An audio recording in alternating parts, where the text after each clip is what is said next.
फार वर्षांपूर्वी हॅमलिन नावाचे एक सुंदर आणि श्रीमंत गाव होते. पण एके दिवशी त्या गावात खूप मोठा संकट आले.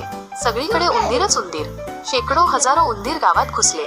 ते घराघरांत, दुकानांमध्ये, धान्याच्या गोदामांमध्ये घुसून सगळे काही खराब करत होते.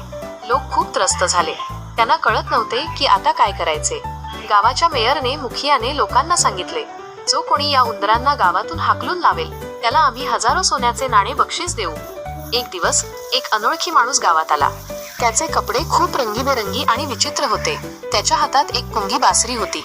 तो मेयरकडे गेला आणि म्हणाला, मी तुमच्या गावाला या उंदरांच्या त्रासातून मुक्त करतो. मेयर आणि लोकांनी त्याची चेष्टा केली, पण दुसरा उपाय नसल्याने त्यांनी त्याला संधी दिली. तो पुंगीवाला गावाच्या चौकात उभा राहिला आणि त्याने आपल्या पुंगीवर एक मधुर धून वाजवायला सुरुवात केली. काय आश्चर्य! ती धून ऐकताच लपलेले सगळे उंदीर बाहेर येऊ लागले. पुंगीवाला गावातून चालू लागला आणि त्याच्या मागे सगळे उंदीर रांगेत चालू लागले. त्याने नदीकडे जाऊन पुन्हा पुंगी वाजवली आणि ते सगळे उंदीर त्या पाण्यात बुडून गेले. गावकऱ्यांचा आनंद गगनात मावेना. गाव आता उंदीर मुक्त झाले होते. पुंगीवाला मेयरकडे बक्षीस घेण्यासाठी गेला.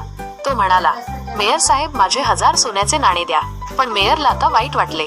त्याला वाटले की पुंगीवाल्याने फक्त एक छोटी धून वाजवली, तर त्याला एवढे मोठे बक्षीस कशाला द्यायचे. मेयर हसून म्हणाला, अरे, फक्त उंदरांना हाकलण्यासाठी एवढे पैसे कशाला. हे घे फक्त 50 सोन्याचे नाणे आणि जा. पुंगीवाल्याला खूप राग आला.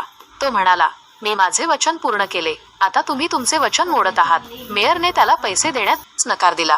पुंगीवाला चिडला आणि त्याने पुन्हा आपल्या पुंगीवर दुसरी धून वाजवायला सुरुवात केली. यावेळी ती धून खूपच वेगळी होती आणि ती फक्त लहान मुलांना ऐकू येत होती. ती धून ऐकताच गावातील प्रत्येक घरातील लहान मुले घराबाहेर पडू लागली आणि पुंगीवाल्याच्या मागे चालू लागली. त्यांनी आपल्या आईवडिलांचे ऐकले नाही. पुंगीवाला चालत चालत जवळच्या डोंगरापाशी गेला आणि एका मोठ्या गुहेत बिलाट शिरला. त्याच्या मागे सगळी मुलेही गेली आणि ती गुहा अचानक बंद झाली. मेयर आणि गावकऱ्यांनी खूप शोध घेतला, पण त्यांना त्यांची मुले परत कधीच मिळाली नाहीत.